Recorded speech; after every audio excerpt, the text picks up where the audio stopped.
The Chicago Bears have now zeroed in on their defensive coordinator, Eric Washington. On today's episode, we're going to talk about players that I think Eric Washington is going to help the most right away. We're also going to talk about the two coaches that the Bears have now interviewed for their wide receiver position. All that plus a little bit of the mailbag right after this. You are now tuned in to Chicago Bears Central, your number one place for all Chicago Bears news and content. What's going on, Bears fans? Welcome to another episode of Chicago Bears Central, your number one spot for everything Chicago Bears related. I'm the host, Haize, but more importantly, you guys can follow the channel at Chi Bears Central on every social media platform we happen to be on. With that being said, let's go ahead and get into this content for today. So, as most know, the Bears settled in on Eric Washington as their defensive coordinator, locking in both their offensive and defensive coordinators now. They still got quite a bit of signings left to make on that offensive staff for Shane Waldron. But I want to talk about the players today that Eric Washington is going to help right away with being the defensive coordinator. Now, Matt Eberflus is still expected to be the play caller for the defense. Eric Washington has a little bit of experience there, and they could look to maybe eventually transition those duties onto him in subsequent seasons. But at least Eric Washington is going to get to work a lot hand in hand with players, and especially being somebody who's a former defensive line coach, one of the first players that he's going to help is Gervon Dexter. When you look at Gervon Dexter, we already know Gervon Dexter has all the raw tools that you want. He flashed a little bit of it, especially after Montez Sweat got there. He needs some work as a run defender. When you look at the players, or some players that Eric Washington has coached before, working with Kawan Short, worked heavily with him, worked with Ed Oliver as well, and really helped with them when he was their defensive line coach, helped them break out in a lot of ways. And especially with Short, he was a later round pick and Oliver was a top 10 pick, and they had some really good physical traits that really kind of overlap with Gervon Dexter, but they needed some development. Eric Washington was one of the coaches that really helped their development. When you look at Kawan Short, he just had 11 sacks in 2015 and had 3 strong years that followed all that. Ed Oliver had 9.5 sacks just last season, his best year. So Eric Washington does bring with him a history of helping players on that defensive line develop. And I think that he's going to be really good for Gervon Dexter and Zach Pickens to that degree. He's going to help be able to develop those guys quite a bit. And, Dominique Robinson may still end up being on the team. Maybe he can help there as well. I'm not really too high on Dominique Robinson anymore. But this is a guy in Eric Washington who has worked one-on-one with players before and has really helped. Not been the sole reason. I'm not laying that all at the benefit of Eric Washington, but he's definitely been a part of helping teams develop as well. Then another player is Montez Sweat. The Sweat effect was real last year for the Chicago Bears. We all know that was coming. But when you look at Eric Washington, he likes to rotate and keep those defensive linemen fresh. He likes to have a deep defensive line. And that's going to be something that the Bears are definitely going to be looking at. If Eric Washington has, any input and stuff like that, do not be surprised if the Chicago Bears take some shots in free agency at really solving and helping bring some more depth to that defensive line. Now, we already could have potentially some there. When you look at the fact of Gervon Dexter, Zach Pickens, already kind of there in the wings. You got Demarcus Walker, who that before Yannick Ngakoue went down last season, Matt Eberflus was already rotating him, using him inside and out in some different scenarios. So that's another piece, because he can be used on the edge or interior defensive line, that can really add some more depth for the Chicago Bears as well. And we do expect the Bears to acquire an edge, whether it be in free agency or in the draft this year. So you really want to outlook of how that depth is going to help Montez Sweat. I think that's going to help a lot, keep him fresh. You're going to have players out there in different combinations. It's really going to look. And Eric Washington is really good at not only finding depth in that, but finding the right combinations of guys and getting a little bit more creative with it as well. You know how we talked about Shane Waldron and the way that he calls plays, specifically calling passing plays in non-traditional passing situations, and how that really helps the offense really be varied and a little bit more dynamic. Eric Washington is another coach that when he finds those lineups, he's gonna mix it up a lot, throw different looks at defenses all throughout the game, and I think that's gonna help a lot in this defense getting to the next level as well. And then the last player that I have on those lists that's really gonna benefit. Now, this isn't all the players. I hope the defense as a whole benefits, but you got to look at Tremaine Edmunds. Eric Washington has coached Tremaine Edmunds before. And while Washington was primarily a defensive line coach, he was the senior defensive assistant with the Buffalo Bills in 2022, which means that he worked with Tremaine Edmunds during Edmunds' breakout season that eventually led to the Chicago Bears giving him the contract he's currently on. So I definitely think that Eric Washington is going to understand what Tremaine Edmunds is capable of, and vice versa.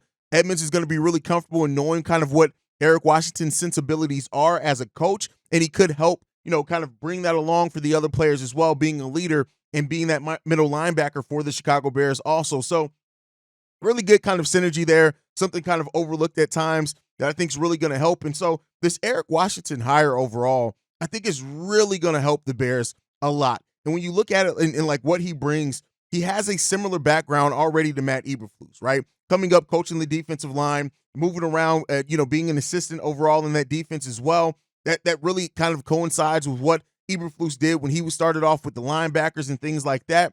So again, very work there. And Eric Washington as well has worked really good with defensive-minded head coaches before, and I think that's going to kind of fit in with what Matt Eberflus does and kind of help keep strengthening something that's really been going well. We know that this defense has a lot of really good pieces on it. Matt Eberflus helped bring that all together. He did a really good job calling plays. And listen,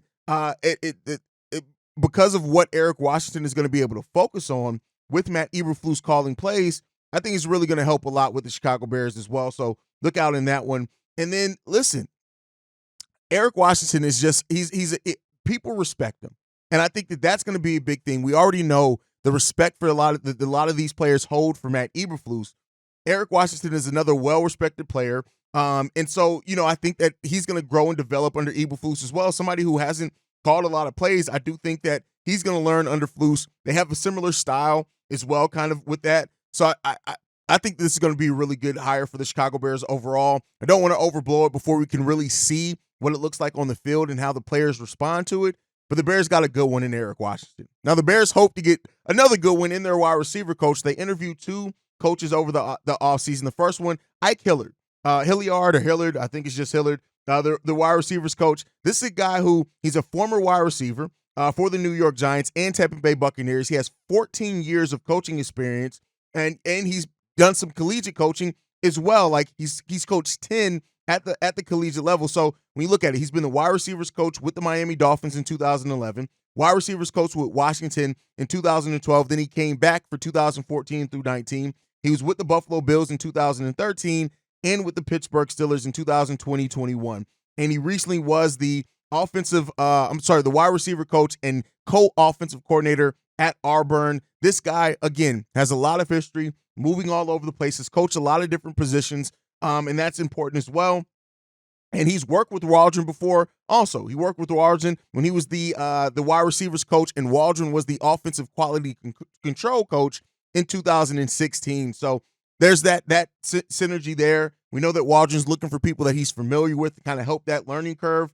And Ike Hillard is a really good candidate for that wide receiver coach as well. But then they also interviewed Chris Beatty. Now, this is the Chargers a coach there. He has 26 years of experience, most of that coming at the collegiate level, and he was a wide receivers coach mainly there as well. He jumped to the NFL. He became the Chargers wide receiver coach. He's been there since 2021. He's worked with Mike Williams, Keenan Allen in Los Angeles. He's also he's going to hopefully now get to work with DJ Moore, Tyler Scott, some still developing ones in there if he ends up getting the job.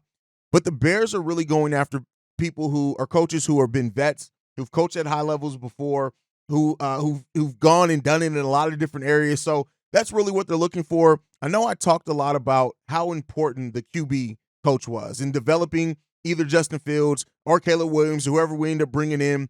But I do think that both of these hires really do make a lot of sense for their sensibilities. And so, when you're looking at, as well as the Bears trying to develop some wide receivers, we got DJ Moore there, who's a stud. Whether we get a Rome in here, or we get a Marvin Harrison Jr.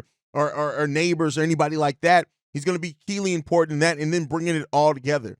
We had it was a lot of suckiness going on with the Bears offense last year. So bringing in any quarterbacks that really can have that focus and have that ability to work with their wide receivers and have been around for a while, more veterans, I think it's definitely going to help overall. So the Bears kind of casting that net to find their next wide receiver coach. It makes sense.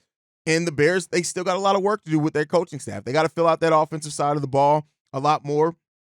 We're definitely going to have to develop. And when you look at teams, what has happened in the playoffs and stuff like that, the Bears got to figure out what's going to happen with this next wave of the team, and having a coaching staff that's solid, a coaching staff that is all on the same page, that's going to coach extremely well, coach these players up, develop players, put players in the right positions, is going to be big for the Chicago Bears in 2024. And I like what they're doing overall with their coaching searches so far.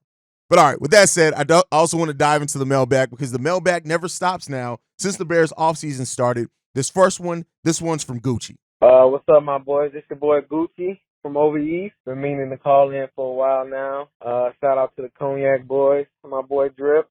You guys killing it on the show. But anyways, I wanted to call in. I see a lot of y'all saying, we don't know what Poles is doing. We don't know what they're doing. But I don't think y'all giving him enough credit. I think Poles is smarter than the other GMs, even though I haven't agreed with, 100% of his moves. But I still give him the benefit of the doubt. He's a little smarter. There is no way Poles would keep Flus as the head coach and draft a rookie QB. I just don't see it happening. Now, I could be wrong. Maybe he's not as smart as I'm giving him credit for, but I just don't see that happening. So once he kept Flus, in my eyes, that was it. Fields is coming back. On my second point is, I see y'all talking about, possibly getting a running back, and a lot of people are opposed to it, but, Herbert and Roschon, they're okay, but if we can give, 7 to 10 million a year for a Saquon or a King Henry, to really push our little window, maybe we could really make some noise. I don't see why we would not want to do that. Maybe I'm missing something, but those would be amazing moves in my book. Last thing is, agree with Unc. We have to leave with Marvin Harrison no matter what. I don't give a damn what we do. If we got to take him at number one, we got to leave with Marvin. So those are a few of my points. And as always, Shot-town up, bear down. All right, so Flus staying here means that Justin Fields is coming back. I won't necessarily say that that's true. I won't say that that's true, because you got to look at it this way. You're already changing your offensive coordinator, your defensive coordinator, to change your head coach and your quarterback, all that would be a tall test. That's just basically resetting your whole your franchise in a lot of ways, outside of what already just bringing in a new quarterback was. And I get what you're saying. I'm not saying that it can't be, you can't be right in that. I'm just saying I don't think that they've made that decision 100% yet. I think that the decisions that Ryan Poles has made so far with the coaching staff, it leaves the door open to go either direction. I truly think that. But we'll see. We'll see. I'm not saying that it's not a possibility. You guys know I am a Justin Fields guy, so there's that. But I'm a Chicago Bears fan first. And so at the end of the day, I want Ryan Poles to make the decision that's going to end up being the right decision. Now, as far as the running back, I don't know if the Bears are going to look to really, while they have so many other positions that they have to address. Keep in mind, we're going to have to probably find some more depth at the tight end. We definitely need a new center. We need some more depth at the offensive line. We need to get another wide receiver, maybe even another one. I don't think the Bears are going to go make a lot of moves with their running back core that was already the second rushing attack in the league last year, with the amount of injuries that we had all up and down that running back core. So I just don't think that it's a foregone conclusion that the Bears are going to make a change at running back, not because there aren't some talented guys out there that can't help the Bears, but I think when you're bringing in a new offensive coaching staff, when you may be changing quarterbacks, we don't know, whatever it is, even if you're keeping the same quarterback, you don't necessarily want to change a whole hell of a lot that you can avoid when you have so many things you have to change, right? The Bears have things that have to be changed. There's no ifs, ands, or buts about it. It has to be changed in those areas, in those position groups that I mentioned. So I don't know if the running back becomes something that they really focus on heavily. Khalil Herbert's under contract for another year. Roschon Johnson's really promising. I will say, even as high as I am on Roschon, it's not like he showed that, I'm going to be the clear-cut number one walking in. No, but I do think that with how Shane Waldron's sensibilities are and how frequent he will pass to a running back, I think Roschon is going to have a chance to have a really breakout season in year two. So I don't know if the Bears are going to go after and sign a big money running back. I don't know if they'll do that anyway. We don't know if Ryan Poles is going to pay running backs. So I think when you look at the running back, the rushing attack for the Bears, the fact that we had the number 2, I think we had the number 1 last year, right? And that was under Luke Getsy, who just is a terrible offensive coordinator. I don't know if they look to change those things with having a better offensive coordinator coming in and the other changes that they have to make. I just don't know if that's the case. I know it's a little bit of a long-winded explanation there, but then also the Marvin Harrison Jr. piece to the last part of your voicemail. You guys know I'm a Marvin Harrison guy. Absolutely. You're not going to get any argument out of me with that one. You go and get Marvin Harrison Jr. I think he is the true generational talent in this draft. I look at Marvin Harrison Jr. as somebody who I think he's going to have the best career out of any player in this draft. And so, I'm all down for taking Marvin Harrison Jr. number one. If you can trade back and still get him, which is a possibility if you don't go lower than 4, there's still a possibility to get him there and get some more assets. So we'll see. At the end of the day, and the thing I keep saying is this: I got to trust the Bears front office. I got to trust them to make the right decision for the present and the future of this team. If they do that, it's going to be what it's going to be, man. And hopefully we're sitting here able to talk about a team and at the end this time next year that really whatever decisions the front office made ended up working for the team. Let's hope that that's the case. All right, let's get into this next voicemail. This one's from Coach C. What's up, fellas? This is Coach C. Hey, I'm calling because it's a couple red flags, man, that people keep leaving out about Caleb Williams. I ain't gonna lie, I support Fields. I love what he do. He's the most exciting Bears player since Devin Hester. When he on the field, it's almost like must-watch TV. People want to go to the TV and see what's gonna happen, just like how they was with Hester. But I don't want to come off hating on Caleb Williams. I hope he has a great career. I hope the brother do. I wish much success for him, right? But people keep forgetting, man, this guy playing in the Pac-12. The Pac-12 plays no defense. Every week the scores on their games out there is like 56 to 48 every single weekend, right?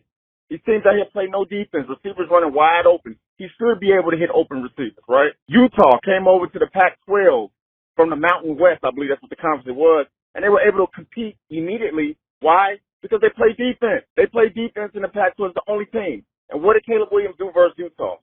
Every time he played them, he struggled. He didn't beat Utah one single time in 2 years at USC, right? And I think there's one more piece that's going to come up when they start getting to the combine and doing the showcases is that Caleb Williams is listed at 6'1" with USC, which means that when they actually get real measurements on him, he's probably going to be closer to 6 foot, if not 5'11". He's going to have a problem in the NFL at that height, seeing over the offensive line. And you can see it right now with Brock Purdy and the 49ers. Brock Purdy's 6 foot. He can't see over that O-line with the 49ers. That's why he sits in the pocket 10 yards behind the line of scrimmage and runs out the pocket to make plays because he cannot see over the offensive line. People are ignoring these red flags. Ignoring. Pac-12 defense, air raid offense. You're going to have a situation where this guy going to come in the NFL and he's not going to be as productive as he was, and they're going to be labeling him a bust. I wish the brother well, but I'm a fan with Justin Fields. I love watching the guy play. Afraid to pick, keep building on it. Chicago up, bear down. People missing red flags on Caleb Williams. I completely agree with that. I actually talked about that a little bit on an episode last week, is that it's not that Caleb Williams isn't a hell of a talent, because he absolutely is. Do not get me wrong. Caleb Williams is a hell of a talent, but there's a lot of people who are taking the national media conversation without watching it and objectively reviewing stuff for themselves. And that's sports in general, right? It is what it is. There are a lot of people that do that. Caleb Williams does have some major flaws. He does. And some of those flaws are the same flaws that we've seen in Justin Fields. And the thing that I've said this front office has to review is what's best for the team. Do we feel like Caleb has the better chances of coming out of the flaws that we see in him? Or do we think with the right decisions made around Justin Fields, could Justin come out of those flaws that he has? And so it's definitely some sensationalism going on. Like I said, it's some national media foolery going on like that people just take it and they don't really look at it. Yeah, Caleb Williams is small as a quarterback. He just is. He's much shorter than Justin Fields, but we've seen other quarterbacks overcome it. Even I know you mentioned Brock Purdy negatively, but listen, he's going to the Super Bowl. So, I mean, it's not that it can't be done. It's just that you have to understand what the limitations or whatever limitations a player has.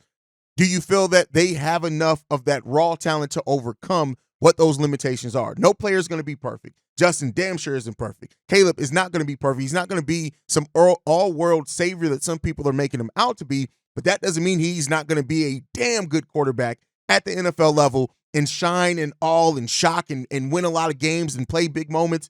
But everything you laid out is real. He came from a conference that doesn't play a lot of defense. When you look at him, when he has played against the better defenses in collegiate football, he struggled. Now, that doesn't mean that that can't be coached up and worked out of them, but it is the reality that it is there.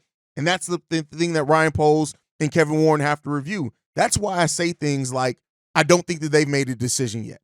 I think until they work out Caleb Williams, you can look at all the tape all day long. But until you put him through drills, until you have him in your building, that he's doing workouts for you, that your coaching staff is taking a look at him, your trainers are taking a look at him, I don't think that a decision has been made yet. It's coming. Don't get me wrong. It's coming. And when they do make that decision, let's hope that it's the right one. But I don't think that that decision has for sure been made, despite what some people will tell you in the national media that the Bears have already made their decision. There's a different article and headline on that every single day. It hasn't happened for sure yet, but I do think that they may even have a way that they're leaning, but that doesn't mean that they're so far into that it's unmovable for the Bears. So we'll end up seeing what happens, man. And at the end of the day, like I said, we may not get the answer right away. That answer may not come in the 2024 season. We may not know if we made the right decision into 2025-26. We may not know that. But I want this front office to get it right. Despite what some Bears fans want one way or another, go out there and make the right decision. And if we're winning, guess what? Everybody's going to rock with it, me included. But guys, thank you so much for tuning in to another episode of Chicago Bears Central. Make sure you guys are following the show at Chi Bears Central on every social media platform. You can also send us any feedback, questions, comments, concerns, chicagobearcentral@gmail.com. And then lastly, if you want to leave a text message and or voicemail for the mailbag, the number to do so, 773-270-2799. We are the number one spot for everything Chicago Bears related, thanks to you guys. And like I like to end every episode on, Chi-Town up, but bear down. Love you guys. Peace, y'all. This has been a presentation of the Break Media.